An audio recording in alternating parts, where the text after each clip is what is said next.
And Sir Winston Churchill, then Prime Minister of Britain, walked down those steps you've just walked down yourselves. It was 11:30, and he came here for a war cabinet meeting. He wrote about that meeting in his memoirs. Far from the light of day, a most dismal place. We held a cabinet meeting at Paddock so that every minister could satisfy himself as to his working and sleeping apartments. We celebrated this occasion with a vivacious luncheon, then returned to Whitehall. Welcome to Paddock. I'm Andrew, I'm your principal guide for this morning's tour back to World War II and a little bit beyond. Before we go anywhere, however, I need a volunteer. Hello. Hello. Now, let me think. Nick, select a volunteer for me. Okay then. Who should we have? Now look, there's a lady in a blue sweatshirt. Let's take this lady here, shall we? Excellent, Angie, great, thank you. Well done. This is Angie. Angie's going to be my assistant on the tour. Don't worry, I need you later. Right, before we go anywhere, we're going to have a little health and safety briefing. You've all been provided with a hard hat, and it's a condition of coming on the tour that you wear that hat at all times. If you're unwilling to wear a hard hat, then one of my fellow guides, that's us with these rather fetching yellow jackets on, will escort you up to the surface. Eating, drinking, smoking, absolutely forbidden down here at any time. Floor of the bunker is wet and uneven in places, so please watch where you're walking and take care when using the stairs. Hold the handrail at all times. That's particularly important when we'll be using the spiral stairs later on. If you suffer from any medical conditions such as claustrophobia, epilepsy, asthma, high blood pressure, hypoglycemia, prone to fits, fainting, anything like that, please let Roy know. Now, Roy's the man at the back of the tour. Roy has 3 Cyclops attachments to his head, so he's easily spottable. If you can see Roy, it means you're in the wrong place on the tour, because Roy will always be behind us. Throughout the bunker, there's extensive mould growth. This is perfectly safe, but please don't touch any of the mould or fungus. Please don't touch any of these wonderful stalactites hanging throughout the bunker, and there's lots of them. Because obviously if you touch them, they'll break off. They break off, they're not there for the next person to see. Yeah? There's nothing, no rats, nothing nasty down here, anything like that. Well, apart from some of my fellow guides. So don't worry about anything like that. Firefighting equipment is located at entry level and at each end of each corridor on both the lower levels. That's marked by the red boxes down there and down there. But don't worry, if a fire breaks out, follow me because I'll be the first out the door. In the event of emergency evacuation, or if you're unable to use the main stairs for some reason, follow the instructions of the guides and we'll lead you out via the emergency exit located at the south end of the bunker, and in true airline style, it's that way, last door on the right, up the stairs. But again, myself and Nick will be racing each other up the stairs there, so that won't be a problem. Now, at any point, if you feel unwell, if you decide I really don't like it down here, and I do not want to continue the tour, please see Nick here in the orange hat, and he'll take you upstairs. Now, this tour involves using narrow spiral staircases. If anybody's unable to use that type of staircase or doesn't want to use that type of staircase, again, please see Nick as we do the transition between the floors. He'll take you via the main stairs. It doesn't mean you'll miss out anything on the tour. It's just simply you'll go a different route to get to the rooms. And at the end of the tour, please return your hard hats and your wristbands so that everybody is safely accounted. counted. Right, any questions on health and safety? Good. Okay, at the end of World War One, the government of the day was really worried about what would happen if there was World War Two, particularly the risk of aerial bombardment of London. And various things were tried, and various suggestions came forward, like the ability to begin government down to the West Country, to Bristol, to Exeter, to Birmingham. And these things, as government things do, came and went without an awful lot happening. Then we have the Munich crisis, on into the 30s, and the rise of Nazi Germany and Chancellor Adolf Hitler. And it was decided that war was imminent. And in 1938, the decision was taken to do two things. One, to reinforce the cabinet war rooms at Storey's Gate. But two, to build an alternative cabinet war room. One that could be used if the Storey's Gate building became destroyed. And a decision was taken, and construction started early in 1939 to build this bunker, which was known by its code name of Paddock. Construction took approximately 15 months, and in June 1940 this bunker was ready for use. It was October 1940 when Sir Winston Churchill came here with the War Cabinet, 12 ministers, himself and the 3 Joint Chiefs of Staff, and held the War Cabinet meeting here. After its construction, that is the only occasion Churchill actually visited this bunker. And in his memoirs, penned in 1952, I think it was, he was a little vague about the location of Paddock and actually said it was somewhere near Hampstead. Yes. He either couldn't remember or he didn't want to remember. And indeed, the location of this bunker remained secret until 1994, when they successfully identified by author Rupert Allison in one of his books, better known to you, of course, as Nigel West. This facility was used the second time in 1941, when then Lord Privy Seal Clement Attlee chaired a meeting of the War Cabinet here in the presence of Robert Menzies, the Australian Prime Minister. Menzies gave a 40-minute overview of the Australian war effort, and the meeting, that particular meeting was the last time this bunker was actually used in anger. In 1943, construction started on a purpose-built facility on Martlesham Street, codenamed Anson, and in 1944 this building was placed on care and maintenance, and the furniture from here was all moved down to the centre of London and installed in Martlesham Street. After the war, of course, this building reverted back to the control of the Post Office Research Station, who, of course, were based here. And this is where the legendary Post Office engineer, Tommy Flowers, invented Colossus, the world's first programmable computer. So if any Americans ever tell you that IBM invented the programmable computer, you say, oh, no, actually, it was invented in Dollis Hill in North London by a bloke called Tom. Trust me, it is. There's a replica of that computer up at Bletchley Park. Has anybody been to Bletchley Park at Milton Keynes? Yeah, you have. Yes, well worth the trip if you haven't been. Very good museum. So this had a variety of lives after World War II. It was a recording studio. It was offices. Dr. Lynch grew iodine crystals down here in the late 40s and early 50s in an air-conditioned room. Early research work on acoustical engineering was carried out here as well. But as time went by, things came and went, various schemes were tried down here, and ultimately it fell into disrepair. It was in the 1980s that the men from the ministry turned up to actually review this bunker and see if it was a suitable replacement for the purpose-built war room over at Mill Hill, the regional headquarters for northwest London. They came in here and hoping to find everything spick and span, instead were wading through 18 inches of water downstairs, and decided that it really wasn't suitable because it's even wetter than the bunker at Mill Hill. Eventually the site was purchased by Network Housing Group, and above us they built a whole series of part rent, part buy flats and houses. One of the conditions of buying the land was they had to open the bunker up. And we first came in here in 2000, I think it was, or late 2000, early 2001. Sorry, no, it was 2001 we came in here, and nobody had been here, we think, since the surveyors came in for the building of the houses in the mid-90s, early 90s, sorry. We came down here, and what a place we found. On the lower level, the water was 18 inches deep, and it wasn't like ordinary clear water, it was thick, sludgy, brown, and it smelt even worse than it does today.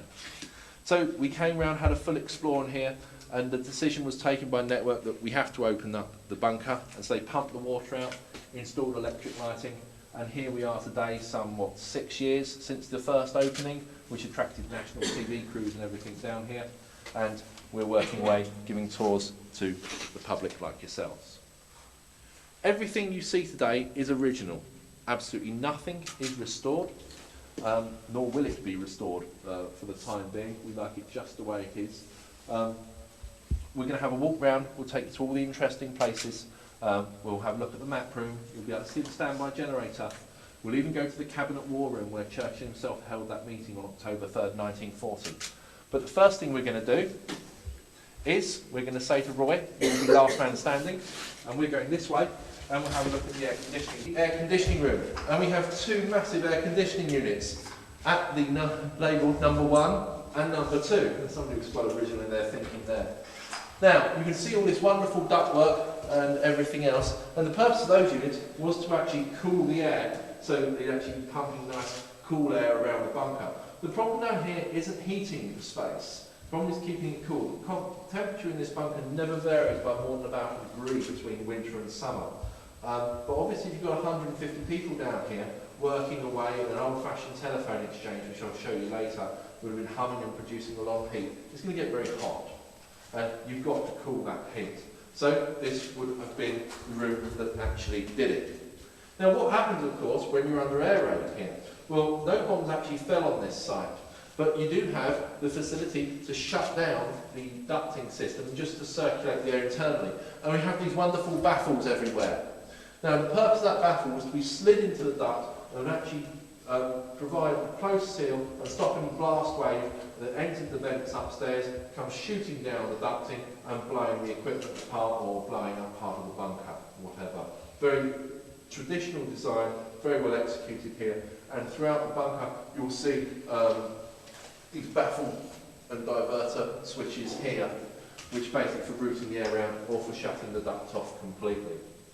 Now the main air intake, which I mentioned when we were in the other room, was actually situated in an outgrown surface building in a small tower unit, and the air was sucked down, coming through the emergency ductor here and in the emergency exit here and into the ducting system that way. Any questions at all?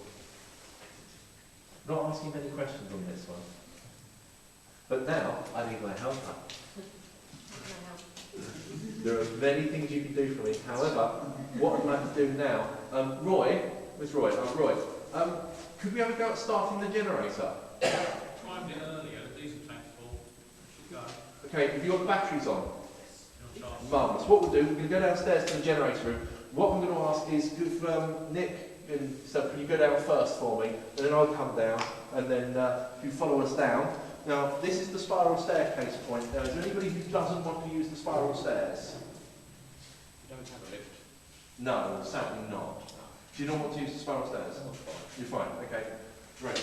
All right, we'll come on down. Nick, do you want to come on down first with us? And along the stairs. Let's just get it and please follow us all down.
two more of the air conditioning units, lots and lots of original switchgear, and of course the original generator. And this is the real thing. This is no replica or anything like that. This was built here in 1939. The real thing, and we're going to start it up. Now, those of you who have stood by that piece of wire mesh, that's the flywheel. You may just want to step back a little bit, just in case something goes wrong, because that's where things go wrong. Roy, are you willing to crank it for me? And Anjay, my little helper, is going to run the generator. So, what you need to do, you have 3 control knobs. Okay. Red, yellow, and blue. Okay? When that hits that red mark, we're in trouble. Right. Use that wheel to keep it somewhere between 230 and 410. Right? Around 300 to 350 is ideal. Okay. You've got red marks on these will slowly ramp up. If they go beyond 50, then what you've got to do, okay, is start selecting them to neutral. Anyone that goes a bit higher, and that will pull the amps back down. Okay. All right? Have you ever run a generator before? Every day.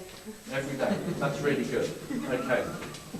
I'm not inspired by that, say, but this could be interesting. This is the emergency stop. If that starts making a banging noise, we're going to hang on that, whack it sideways. Okay? You have got that, haven't you? Right. Turn it left, turn it right. Oh, God. Right, okay. Roy, are you ready? All right. 3, 2, 1. Oh, No, it's not going to go. Oh, never mind. That thing hasn't run since the 50s, it's not going to run today. Absolutely locked, rock solid. Right, any questions on power or anything like that? No? Okay. What we're going to do, we're now going to go down into the cabinet war room, into the map room, sorry, and we'll have a look at things. All the 2 most important rooms in the bunker.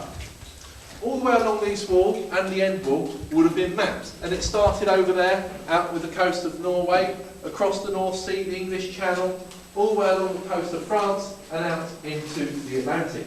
We know this because on a tour about 3-4 years ago came a bloke called Lynch, Dr. Lynch, who was posted here in 1942. After the war, he grew iodine crystals in his lab upstairs, and he wanted to come back and have a look round and see what it was like these days. Sadly, he didn't arrive in his Rolls Royce he had back in the 50s. Now, if you look at the lighting in here, it's very different. These fluorescent lighting, angled reflectors to actually throw the light onto the walls. Behind me are 3 windows, its own office with its own observers in it, who could look out onto the maps. In the middle of the room was a huge rectangular table covered with maps. Around it stood WAFs with headsets and little microphones pushing plotter devices. So the little plotter pointer, they used to push the models of the aeroplanes all over the place, just like they do at the Battle of Britain War Room at RAF Uxbridge. Anybody ever been to that? So somebody has? Yes. I just want to get that. Right. If you want to go to the Battle of Britain War Room, ring up RAF Uxbridge and ask for a tour. They are one of the most customer-focused bits of the RAF you will ever find. Right, so I'll next out to me. Thank you. The actual Battle of Britain War Room there is laid out exactly how it was when Churchill visited during the Battle of Britain in 1940. If you haven't been, I would urge you to go, particularly as RAF Uxbridge is scheduled for closure by the end of this decade. Yes, well worth it. And it's free, I believe. Yes. Yeah. And Bentley Priory. Oh yeah, Bentley Priory. Go to Dowling's office in Bentley Priory. Bentley Priory is another place that's scheduled for closure in a couple of years' time. Need to do it soon. Yes. But Bentley Priory also has a wonderful house. The house is superb and a great collection of war art as well. War paintings on the wall and things. So there were places well worth going to have a look. I think Bentley Priory is open for London Open House in September this year. So in here, lots and lots of stalactites hanging down, a few mites growing up from the floorway, and we have this trench in the middle of the floor with a rather rotten wooden cover on it, wooden device standing on it. That's where the cables for all the RAF's headsets and things went, and through that door over there, which has a report in it, that's one of the communication rooms, so that the teleprinter messages can be passed in and out without actually compromising the security of the room. As in terms of size of rooms, this is the 2nd largest room within the bunker. It's also the 2nd most important. The most important one, of course, being the cabinet war room. So, any questions on here at all? When we came in here in 2001, you can actually see the tide marks on the walls in a couple of places, particularly at the far end there to the right of the door. We were wading through 18 inches of brown sludgy water. There could have been anything down here. Dead bodies, open drains, dead dogs. We had no idea. So fortunately there wasn't, or sadly in the case of some people's mentality. But we came and had a full explore in here. When they pumped the water out, the floor was covered in about 2.5 inches of silty mud that absolutely stank. It was truly disgusting. And there was even more rubbish down here than there is now. All these bits and pieces you see in the filing cabinet stuff, they're all a hangover from the days of the post office. Sadly, there's no original furniture left down here. Bit of a disappointment, but that's the way of the world. The maps that were on the wall were removed in the 1940s. Where they went, we don't know. We presume they were destroyed. There are some very good maps in the main cabinet war room museum at Storey's Gate. There's quite a big dedicated map room there. And you'll see quite an interesting programme coming up on the History Channel later this year entitled Secret Underground Cities. And that has a big feature on Paddock here and on the main cabinet war rooms, and you might recognise the bloke who's presenting the programme, but obviously I couldn't go and plug in order to get the ratings up. So anyway, that's all for here. We're going to enter the corridor, please. We're going to turn to the left, and I'm afraid on the walls you would have heavy acoustic panelling, on the ceiling too. That's so there was no sound transmission to go from the so nobody outside could actually hear what was being said within here. And it was in this room in October 1940, Churchill chaired the War Cabinet meeting, and Clement Attlee held the second meeting here without Churchill in 1941. But there was a very distinguished group of people here. We had Sir Winston himself sat at the table on the other side of the room to the door, but facing it. Ha! Just where you are, Anjay, right in the middle. Then we had the Chief of the Air Force, the Chief of the Army, and the Chief of the Admiralty sat there, the three Joint Chiefs. Jo, Countess Weir, would have been next. Then we had the 12 ministers, 1, 2, 3, 4, 5, 6, 7, 8, 9, 10, 11, 12, that come in and just form a circle round. Sort of going in an arc round there, start over there. Okay. And you had the 12 ministers of the War Cabinet sat around a nice, big, solid oak table on beautiful leather, high-backed chairs, smoking away on Havana's finest export. Must have been quite an atmosphere in here. And perhaps that's why there's double the amount of air conditioning that there is anywhere else. 2 runs instead of 1. That, of course, is pure speculation. Now, when we first came in here, the dry rot on the ceiling had just about got as far as the piece of power conduit for that light. As you can see now, it is past here and continuing to grow. There's a lot of wet rot around the walls as well. We can't actually stop the water getting in. When the houses on top were built, the membrane was breached quite badly. It was always damp here because obviously it was built in a hurry. It was wartime as well. There was problems with scarcity of materials. But things have got progressively worse. And in the main corridor on this level, we have a couple of sumps installed in the cupboards, and we can sweep the water out into the sumps, and it pumps it out into the drain system upstairs. We've had quite a dry period for the last month or so. There's been huge amounts of rain, so it's relatively dry down here today. Some days you come in here, and on the lower level, you can stand underneath a couple of the ducting points and have a shower. There's that much water coming in. It really is quite interesting to watch. How long does it take for the water to seep from a rainstorm upstairs to down here? Well, we're 38 feet down here. If anybody has a mobile phone in your pocket, feel free to take it out. Yeah, trust me, it does not work. I mean, I would think it's probably taking 3 or 4 days to seep down, Yeah. possibly a little bit longer. But obviously, if the ground is very dry, it will take longer still. So how long will you be able to keep this what you're doing? Is it capital As long as we have liability insurance and an air safety certificate, we can keep going indefinitely. And this bunker has been here some 67 years and can justifiably draw its pension for its service to the nation. Whether I'll be here in 67 years giving tours, and I'll be 113 then, I doubt it very much. But if you think at London Open House last September, we had 500 people through. We see no reason, and we are purely the guides. We don't control the bunker at all. That's controlled by the Housing Association. we see no reason why these tours can't continue. The big problem is the housing association doesn't derive hardly any income from here. Occasionally it's used as a film set, for which there is modest payment, but the running costs outstrip the income.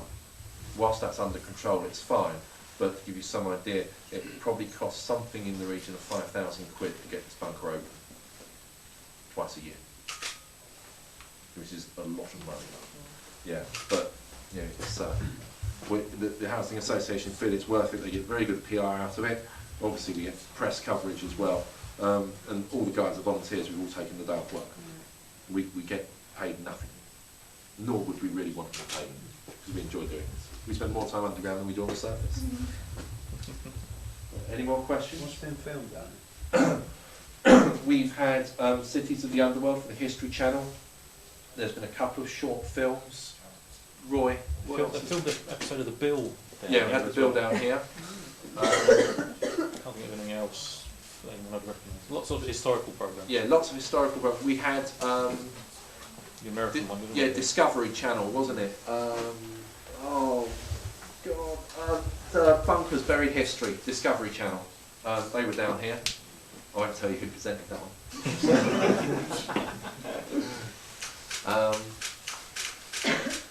Don't worry, Roy was here as well for that. It's my voice on the radio, that's about Yeah, yeah. Yeah, Roy's got his voice on the soundtrack. Switch the lights on, please. Lights on. And what these rooms we walk past? Okay, the room here, just alongside, that's the communications room, that's the teleprinter room, and then what's left of the message hatch there would have been used for passing messages for transmission and receipt back and forth through the hull. The other rooms were administrative functions. There had been an office for the Ministry of Works, the Ministry of Agriculture, Ministry of Food, people like that. The Ministry of Defence, the Department of Defence would have had a room, so would the War Office as well. Were the original plans kept for the bunker that say what room is designated for what? There is very little original paperwork left on this place. Much of it was destroyed. There is quite a lot in the Public Records Office.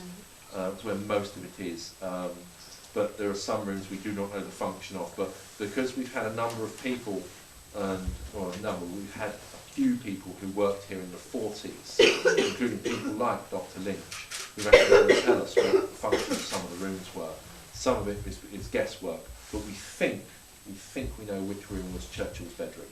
Right. And that's on the upper level, because it's a room off a room, and it has a different type of light fitting in it. And there's an ordinary domestic type light fitting in it. And that's the only reason we can think it was. We know Churchill had a bedroom here, because Dr. Lynch told us, but he couldn't remember where it was. And the guy was, and he would give you some idea, he retired in 1979, and I was still at school there. Yeah. So he was well into his 80s when he came here. And he came here with a lady who was his laboratory assistant, who he worked with all his professional life here. And they really wanted to just come back to see their lab. Okay.